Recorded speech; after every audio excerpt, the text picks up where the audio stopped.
káàbọ̀ padà yín ará ilé ètò Miliki Express ṣì ń tẹ̀síwájú àtẹ̀mí àtàlejò mi àjọ ń fọ̀rọ̀ jomi tó rọrọ̀ látẹ̀ẹ̀kan fashion designer ni wọ́n ti sọ fún wa àwọn challenges tí wọ́n máa ń dojú kọ nígbà tí wọ́n ń kọ́ṣẹ́ wọ́n tún sọ fún wa wípé àti kékeré làwọn tiẹ̀ ti nífẹ̀ẹ́ designing nítorí pé àwọn fẹ́ máa ránṣọ sọ́rùn ara àwọn ni kì í ṣe pé àwọn fẹ́ máa ránṣọ fún customer ọ̀pọ̀lọpọ̀ nǹkan láti sọ lórí ètò lẹ́nìí ẹ̀yin ará ilé fẹ̀yìn tẹ̀sẹ̀ ń darapọ̀ mọ́ wa àmọ́ bí tẹ́ ìbá wa iná àti ìlọ́jìnà jù àlejò mi ẹ kú ìjókòó. Nǹkan tí mo ti fẹ́ wá béèrè lọ yín ni pé nígbà tí ẹ pinnu tán pé ẹ fẹ́ lọ kọ́ iṣẹ́ yìí kí ló mú yín mú ọ̀gá yín tẹ́ kọ́ṣẹ́ lọ́dọ̀ ẹ̀ lénìí pé ẹnì yìí lẹ fẹ́ kọ́ṣẹ́ lọ́wọ́ ẹ̀ kí lẹ rí gangan. Ọ̀gá mi jẹ́ èèyàn tí mo rí pé nígbà tí mo dé ìjú tí mo rí pé ẹni yìí ó mọṣẹ́ ó jẹ́ èèyàn tí èèyàn lè wọ àwòkọ́ṣe ẹ̀ ó mọṣẹ́ so ó dẹ̀ máa ń gba iṣẹ́ láti abroad máa ń gbaṣẹ́ káàkiri so èèyàn tó bá dẹ̀ máa ń ṣe wọ́n á rán suit máa ń rán oríṣiríṣi so èèyàn tó bá dẹ̀ ti rán kan èèyàn gbọ́dọ̀ èèyàn lè lẹ́ẹ̀ níbẹ̀ kò ń ṣe pé dandan native nìkan ló fẹ́ kọ́ ó lè lẹ́ẹ̀ ní another thing bẹ́ẹ̀ so wọ́n máa ń ránṣọ obìnrin náà so wọ́n èmi ò fi bẹ́ẹ̀ like mi fi taratara like aṣọ obìnrin but mo kàn ní experience díẹ̀ pé bóyá ló ṣe ń gé báyìí ló ṣe ń rán but mo like ọ̀gá yẹn torí pé ó jẹ́ èèyàn tí wọ́n lè wo àwòkọ́ṣe dé jẹ́ èèyàn gidi. òkè ó jẹ́yàn gidi òun kì í disappoint customer. oníṣẹ́ ọwọ́ wo ni ò ń disappoint mo sọ̀rọ̀ sí lẹ́nu ẹ̀yin náà dẹ̀ sọ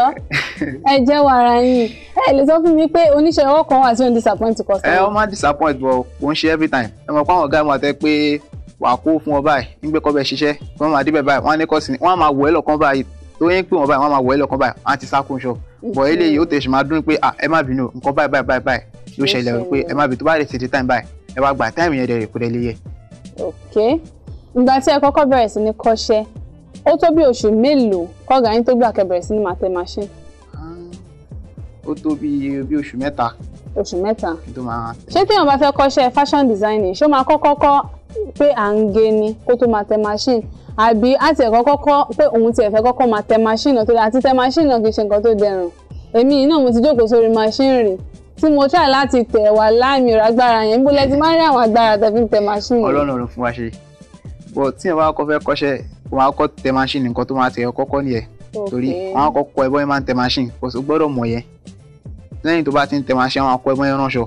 kò sí lè wáyé sí pé o fẹ́ tẹ̀kẹ̀ yìí tó kálọ̀ sí lè pé máa géṣọ ìyẹn máa báṣọ jẹ́ ni but bíbí tó bá ti ń ránṣọ díẹ̀díẹ̀ ọmọ àwòṣẹ́ níwájú ọ̀gá pé ọ̀gá máa sọ pé báyìí lọ ṣe ń gé báyìí lọ ṣe pé báyìí lọ gbé so wàá máa mọ bẹ́ẹ̀ láti bẹ̀ lọ́wọ́ náà máa di kíní. èèyàn máa di èèyàn tó lè dá ránṣọ nígbà tí ẹ wá kọ́ṣẹ́ tán aṣọ òkè kẹ́ tó kọ́ṣẹ́ tán ẹ ti máa bẹ̀rẹ̀ sí máa ránṣọ. dáadáa. ìgbà tí ẹ kọ́ṣẹ́ lọ aṣọ wo ni aṣọ gbàrà tẹ́ kọ́kọ́ rán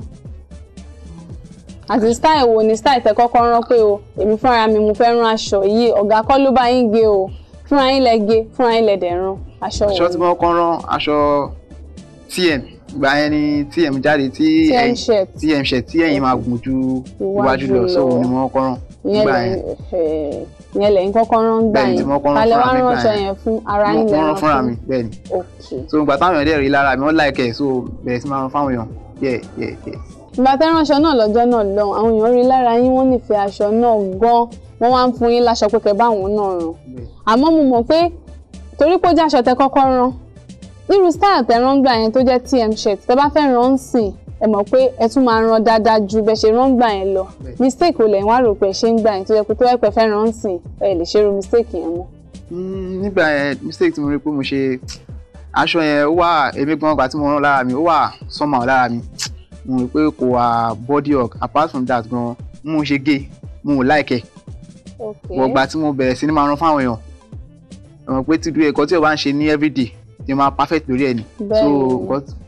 gbàtẹ́sẹ̀ wàá rán fáwọn èèyàn lọ́wọ́ yín ṣẹ̀ tí wọ́n á mọ̀ dáadáa àmọ́ ìtẹ̀sìrán fúnra yín táwọn èèyàn like yẹn ẹ̀yin mọ̀ pé kì í ṣe kò dáa tó àmọ́ ń sìn ẹ lè rán dáadáa kẹ́ máa sùn gan tó bá jí ẹ bọ́ sórí machine ẹ bẹ̀rẹ̀ sí ní rán àbí. ok ẹnìgbà táwọn sọ̀rọ̀ lọ́lẹ́ẹ̀kan ẹ sọ wípé ọ̀gá yín ránṣọ ọkùnrin wọ́n ránṣọ obìnrin àmọ́ ẹ̀yin ò fi bẹ́ẹ̀ like láti máa ránṣọ obìnrin kí ló dé ṣé torí pé wàhálà àwa obìnrin pọ̀ ni. aṣọ obìnrin wàhálà obìnrin ti pọ̀ jù aṣọ obìnrin wàhálà wọn pọ̀ tẹ́ bá rán ọkọ̀ fún wọn sìn tó máa di bíi 1 week wọ́n lè padà wọn pé aṣọ yìí ó ti fẹ́ lára mi mo ti rù so ẹ bá mi adjust ẹ bá mi complain wọn ó ti pọ̀ jù ó ti pọ̀ jù so mi láìkí ó ṣe pé kò sówó bẹ́ẹ̀ ó wà lórí aṣọ obìnrin ju aṣọ ọkùnrin gan lọ bọ̀ èmi ò kọ láìkí aṣọ obìnrin ni. èèyàn tútù bí àdàbà lẹ́yìn ẹ̀yin ò tiẹ̀ fẹ́ máa pariwo I can't shout lẹ́wà ń tí àbí kéèyàn kan máa sọ fún mi pa hip mi 41 ni ó wá padà dé fẹ́ wá gbaṣọ kìíní ò wá lọ sókè mọ́ ó wá ń try láti zip gan kò láwá sọ pé ẹ̀yin lẹ̀ mọṣẹ́ kò ní mọ̀ pé òun lòun lọ jẹun lòun lọ sanra kò tún tán síbẹ̀ obìnrin mi wà tó jẹ́ pé tó bá fẹ́ rí nǹkan oṣù ẹ̀ gbogbo àyà ẹ̀ máa kún tẹ bá wá wọ̀n ní àsìkò yẹn tó wá di pé ẹ̀yin ránṣọ tendency wà pé tó wáyé pé tó bá fẹ́ wá gba aṣọ yẹn ibẹ̀ yẹn máa ti ṣò á wá sọ pé ṣe bẹ́ẹ̀ wọ́n tẹ́lẹ̀ ní pé bíbá ṣe ṣò òun complain wá pọ̀ lóòótọ́ yẹn àwa obìnrin náà ẹ jẹ́ káà náà ká máa ṣe dẹ́ẹ̀dẹ́ pẹ̀lú àwọn télọ̀ kó má jẹ́ pé àsìkò kan ń bọ̀ tó jẹ́ pé a máa gbáṣọ délé télọ̀ wọn nígbà lọ́wọ́ wa àwọn ọkùnrin nìkan ló máa ránṣọ kùrà ìyẹn ò dáa ẹ jẹ́ ká ṣe kí ni ká fi díẹ̀díẹ̀ ká bẹ̀ sí ń ṣe díẹ̀díẹ̀ pẹ̀lú àwọn oníṣẹ́ ọwọ́ tó ń bá wa ṣe nǹkan nítorí pé àwọn hairdresser náà gan ń complain wọ́n lè ní bíbá igun ju bí lọ ibi wọ́ ju bí lọ àwa obìnrin àkíní ìtẹ́lọ́rùn kọ́lọ̀ ń ṣàánú wa. Á tó bí ọdún mélòó sẹ́yìn lẹ ti bẹ̀rẹ̀ sí ní kọ́ iṣẹ́ yìí? Tó bí ọdún mẹ́ta. Ọdún mẹ́ta lẹ fi kọ́ Bẹ́ẹ̀. lẹ fi gba freedom. Bẹ́ẹ̀. Téèyàn bá fẹ́ kọ́ ṣé ọdún mẹ́ta ló gbọ́dọ̀ lò àbí ìgbà tẹ́yìn rí i pé lọ́dún mẹ́ta yẹn ẹ ti mọ̀ lẹ ṣe freedom? Kò kàn bọ́ sí kò jẹ́ ọdún mẹ́ta ẹlòmíì wà tẹ́ pé bíá ọdún kan àbí ọdún méjì. Okay. Ó depend ọpọlọ bí ọpọlọ ń tàn bá ṣe rí tó bá ṣe lè catch up. So ó depend ọpọlọ ń tàn ṣe rí so èèyàn lè fọ ọdún méjì kọ́ tí ẹ bá dẹ̀ kọ́ pẹ̀lú ọdún méjì gan àwọn àfihàn ní pé dandan ni kẹ́ máa sáàbù ọ̀gá bí pẹ̀lú bí 6 months kẹ́ tó lè gbà yìí ọ̀rọ̀ ẹ fẹ́ ṣe freedom. Tẹ́ bá ti mọṣẹ́ dójú àmì ẹ̀ṣẹ́ tí wọ́n á ṣiṣẹ́ fọ̀gá fún oṣù 6 Bẹ́ẹ̀ni. kó tó di pé ọ̀gá sọ fún yín pé ẹ̀yin náà ti gbòmìnira o ẹ máa lọ kẹ́yìn náà lọ sí iléeṣẹ́ títí yín àbí. Bẹ́ẹ̀ni. Okay. Tó bá jẹ́ pé ó rí bẹ́ẹ̀ ní àsìkò ìgbà tẹ́ ẹ̀ ń sáàbù ọ̀gá yẹn tẹ́ bá ríṣẹ́ ń tà ṣe máa ń gbaṣẹ́ ìta láti ṣe fúnra yín tí ì ṣe pé máa fún ọ̀gá lówó torí mo mọ̀ pé kẹ́ tó lè ṣe freedom at least ẹ máa ti ní machine ẹyọ kan tẹ́ pé ẹ fi máa ṣiṣẹ́ ńlé bẹ́ẹ̀ tí ẹ tí ní shop tẹ́ lè gbé fún tẹ́ lè gbé sí rádà ṣé ẹ̀yin máa ń gbaṣẹ́ ìta tẹ́ máa fi rin. Máa ń gbaṣẹ́ ta máa ń ṣiṣẹ́ dáadáa ọ̀gá mi ò dẹ̀ kí n béèrè pé owó pé iṣẹ́ tó gbà owó ẹ̀dà àbí ká jọ pín sí méjì no kì í ṣe bẹ́ẹ̀ wọ́n máa ní pé kì í ṣiṣẹ́ ibi tí ó bá tún yé mi gan màá tún lọ bá wọn pé ọ̀gá kìíní yìí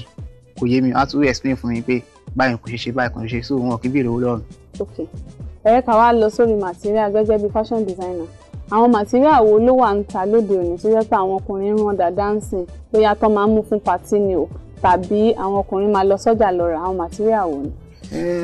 Ó pọ̀ oríṣiríṣi ọkùnrin ló ń ra material bíi àtíkù àwọn bíi àǹkárá tó yẹ kó máa mí ìṣẹ́ pẹ̀lú bíi dàbíva wọ́n máa fi rán bí àwọn plain dàbíva àǹkárá wọ́n máa fi plain rán and pattern so tó máa fi rán style tó bá fẹ́ ní something like this tí mo wọ̀ náà wọ́n ń lo ilé náà. Kí lorúkọ material ilé normal material ló máa ń pè ilé ò ní orúkọ. Èwo ló jẹ́ abnormal material? Ilé normal wọn lélẹ̀ yọ bí trouser exactly bí trouser material sometimes wọ́n máa fi ilé náà rán jàlámíà kò ní ẹ̀ṣọ́ ọkùnrin kan ló máa fi rán jàlámíà obìnrin náà máa fi rán jàlámíà. Okay, ẹ máa ń rán jàlámíà náà ẹ máa ń rán rotọrùn yìí náà kí ni àwọn design tó jẹ́ pé ẹ rán in the recent time tó jẹ́ pé táwọn ọkùnrin ń wọ̀ lọ patí ń sìn àwọn style wo ni?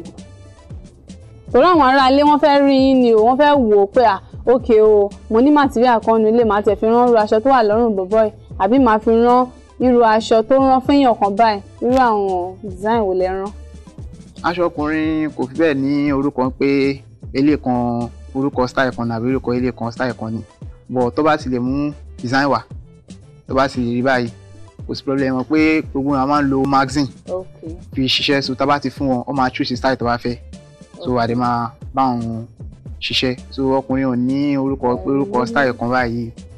wọn ni. Bẹ́ẹ̀ bá kàn ti ra magazine tí àwọn customer bá ti dé wọ́n á wò wọ́n á dẹ̀ ràn.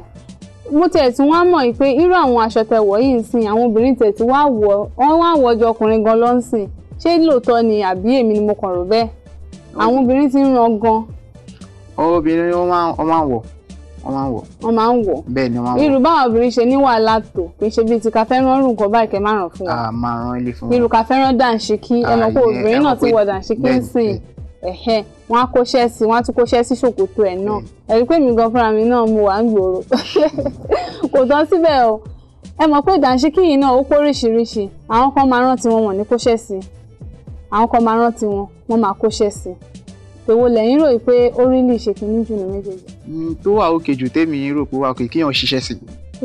ìyẹn ló wà òkè ó máa gbé beauty aṣọ yẹn jáde. òkè kí wàá lórúkọ àwọn iṣẹ́ tó wà ń tà ń sè tó máa ń kó sáṣọ ẹ mọ̀ pé wọ́n ní tíǹkù wọ́n ní kíní kan kìnìkẹ́yìn lọ́mọ àwọn orúkọ tẹ máa ń pè wọ́n. tíǹkù wà bónísì wà pẹ̀lú iṣẹ́ ọwọ́ náà dẹ̀ wà ilé ibi táwọn àbí àbúkí máa ń ṣe yẹn ẹ̀yìn náà pè ní iṣẹ́ ọwọ́. ṣó tán iṣẹ́ mẹ́ta tó wà ní. bẹ́ẹ̀ni iṣẹ́ mẹ́ta tó wà ní. ok so báwo lẹ ṣe máa ń choose colour iṣẹ́ tẹ fẹ́ ṣe sí aṣọ ṣé ó gbọ́dọ̀ jẹ́ colour aṣọ yẹn gangan bí sì aṣọ white ṣé iṣẹ́ yẹn náà máa jẹ́ white àbí ẹ máa lo another colour. iṣẹ́ yẹn ó lè jẹ́ another colour tá bá gbé dọ́dọ̀ designer ẹni tó máa ṣiṣẹ́ sí tá bá gbé fún òun ló máa sọ fún wa pé ẹ lo colour báyìí tàbí ẹ má lo colour báyìí even ènìyàn tó ní aṣọ gan ó lè sọ fún yín pé nǹkan báyìí lòun fẹ́ colour tẹ gbọ́dọ̀ lò lélẹ̀ so tá bá lè gbé débẹ̀ nǹkan tó nítàn yẹn náà máa lò ní ẹ ẹni tó máa ṣiṣẹ́ sí nǹkan tó máa lò ní ẹ. so ẹ máa rán fìlà. bẹ́ẹ̀ ni máa rán fìlà. ẹ jẹ́ ká yànnà náà àwọn nǹkan tẹ máa rán ẹ máa rán fìlà ọkùnrin. bẹ́ẹ̀ ni a máa rán dànsíkí agbádá àti bùbá àti ṣòkòtò àti bí àwọn ẹ̀ṣíkí tó máa ń wọ̀ sí yẹn tó máa ń wọ̀ láyé àtijọ́ yẹn a máa rán àwọn yẹn náà. ẹ̀ṣíkí tún yàtọ̀ sí dànsíkí. bẹ́ẹ̀ ni kí wá ní ìyàtọ̀ wọn. ọ̀n pé dànsíkí almost the same thing náà ni bọ̀ ẹ̀kọ́ yàtọ̀ tó àbẹ̀ ní pé ẹ̀ṣíkí yẹn ṣòkòtò ẹ̀ kò kí n délẹ̀ ó máa ń dàbí bíi ní kábọ̀gà ni ó máa ń fẹ̀ so kò kí n délẹ̀ so tó máa wọ̀ láyé àtijọ́ yẹn bọ̀ ìtọ́rọ́ nísìn dànsíkí tó rán nísìn báyìí ṣòkòtò ẹ̀ máa ń délẹ̀ kò dẹ̀ tún sábà fẹ̀ bíi ti ayé àtijọ́ yẹn ó máa wà ókè máa pẹ́ńsù. òkè á wà òkè èmi mo gbọ́ rí pé ẹ sọ pé ìyẹn máa wà òkè ṣé ó wà òkè ju táyé àtijọ́ yẹn lọ lẹ́ ń sọ àbí báwo. kò ń ṣe pé ó wà òkè ju táyé àtijọ́ yẹn lọ mọ̀ pé ọ̀làjú ti ń dé sí yìí so ìyẹn gbọ́dọ̀ máa tẹ̀lé ọ̀làjú yẹn gbọ́dọ̀ tí kò máa ṣe nǹkan tó ń ṣe ní ayé àtijọ́ nígbà tẹ́ páyè sí ńlá wà á gbọ́dọ̀ tún máa padà sẹ́yìn iwájú ló yẹ ká máa lọ ó ti yé mi. ẹ̀yin ará ilé kí àlejò mi tó dára lóhùn ìbéèrè tí mo béèrè lọ́wọ́ wọn ẹ jẹ́ ká dókè lọ́hùn tí a bá padà dé àtẹ̀mí àtàlejò mi lè máa bá ń lé agodo ẹ dẹ̀ má gbàgbé o wípé bó ṣe ń lọ lórí fashion and style náà mo tún máa sọ fún yín ní abala tí a fẹ́ mú tí a bá padà dé láti òkè lọ́hùn àti lọ àṣẹ ń padà bọ̀.